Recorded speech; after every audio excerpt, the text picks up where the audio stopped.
But let's talk now to Stella O'Malley. She's the founder of GenSpect. She's joining us to talk about a meeting she had yesterday with MPs in Parliament, trying to figure out what it is that they want in terms of equality for women. Stella, very good morning to you. Hi there. Thanks very much for joining us. You were meant to meet Wes Streeting, I understand, but it sounds like he's probably a bit busy trying to save his own job, right?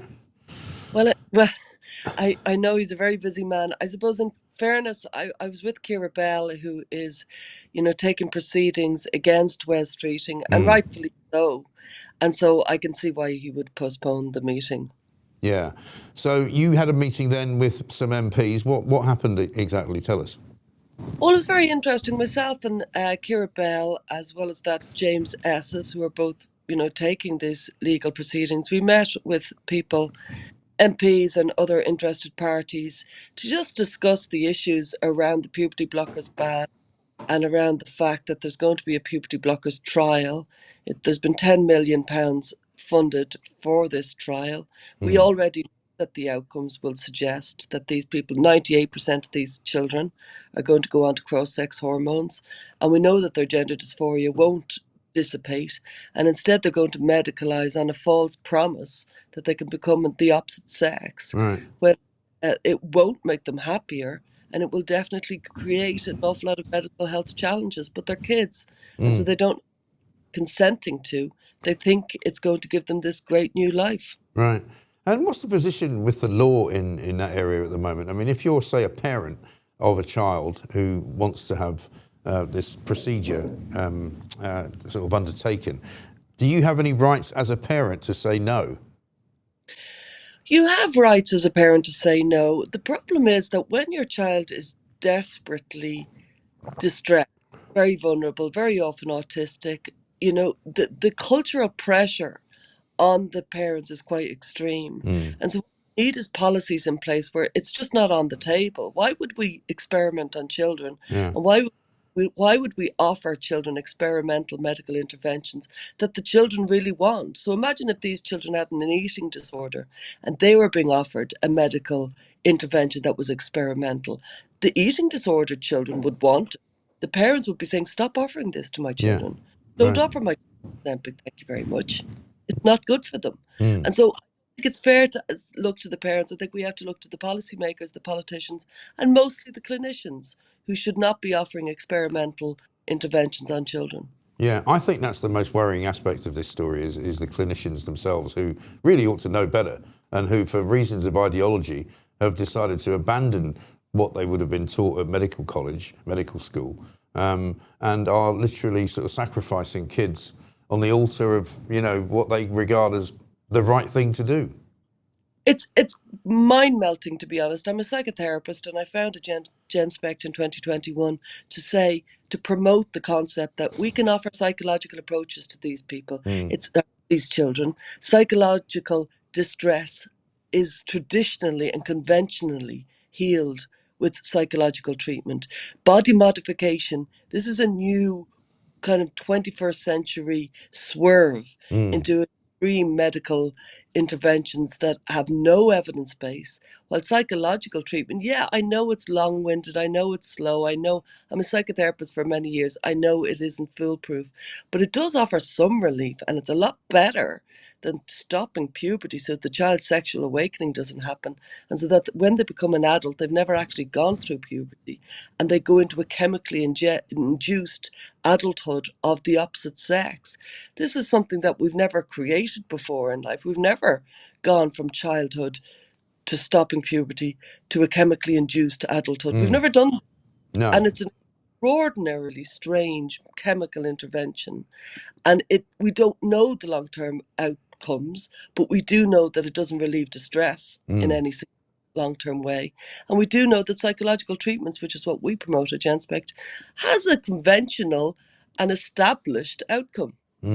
Because you can't reverse the puberty blockers scenario, can you? Once you've not had puberty and you've gone through that period of your life without the onset of it, you can't suddenly reinvent it, can you? Yeah, we created a memorandum of understanding on the importance of puberty in adolescence. It's an actual development of the human. And so you have to go through puberty to get through adulthood. Mm. You went through it, I went through it, and every single adult who's listening went through puberty. But this, for the first time ever, we're creating a concept where you can go as a child, stop puberty, do nothing for a few years, literally go into limbo, and then induce a chemical opposite sex adulthood. Mm. It's extraordinary. And don't forget, therefore, your natural reproductive organs are not awoken. Your biological reproductive organs are nothing, none of that is awoken. And instead, there's a chemically induced creation. It's extraordinarily kind of futuristic, but it's Yeah. happening with this It's concept called It's puberty. insane. Well, and so much around this whole area is insane. I mean, there's a story in the papers this morning about trans women who could be allowed to keep using female toilets at work for years because the Equalities Minister, who I think is Bridget Phillipson now, is she? No, possibly not. Maybe it is, yeah. Bridget Phillipson saying that basically forthcoming guidance does not cover workplaces. How does it not cover workplaces?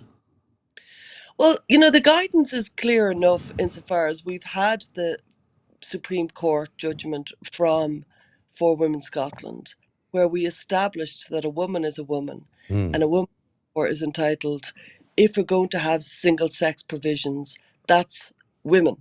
That's not trans women. Trans women is another concept, which is a male who's identified as a female. Yeah. And that is well established. So like policies that are nebulous and policies that cover section A but don't cover section B are slightly irrelevant when you've got an actual court ruling that establishes same sex or not same sex, single sex provisions are single sex provisions, and there is no doubt that what a woman is. We know what a woman is, we know what a man is. We should never have let this been brought into question.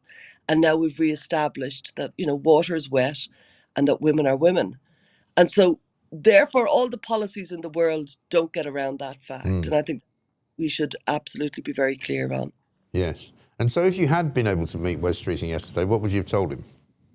I would have told him that he's going to make a political mistake if he allows this puberty blocker trial to go ahead. It's it's going to be a legacy that he will try to get away from for the rest of his life.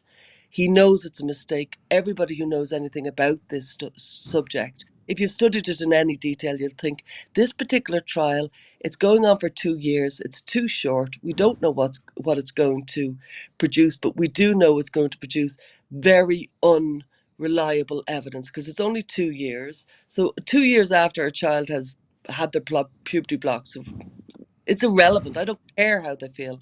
It's the long-term evidence that we need. 2,000 children have already been put on puberty blockers in Britain in the last 15 years. Those children need to be chased up, followed up, figured out over the last 15 years. How are you getting on? How is the fact that your infertility has now kicked in? How is your sexual impairment? How is life without a functioning sex life, without fertility, and with all these health complications? How are you doing? That's what we need to know. We don't need to block more children's puberty. We've done it. Now we need to know the outcomes of those children. Yeah, absolutely. Couldn't agree with you more. And great, sterling work you're doing, Stella. So thank you very much indeed for joining us. Stella O'Malley there from GenSpect talking to us about a very important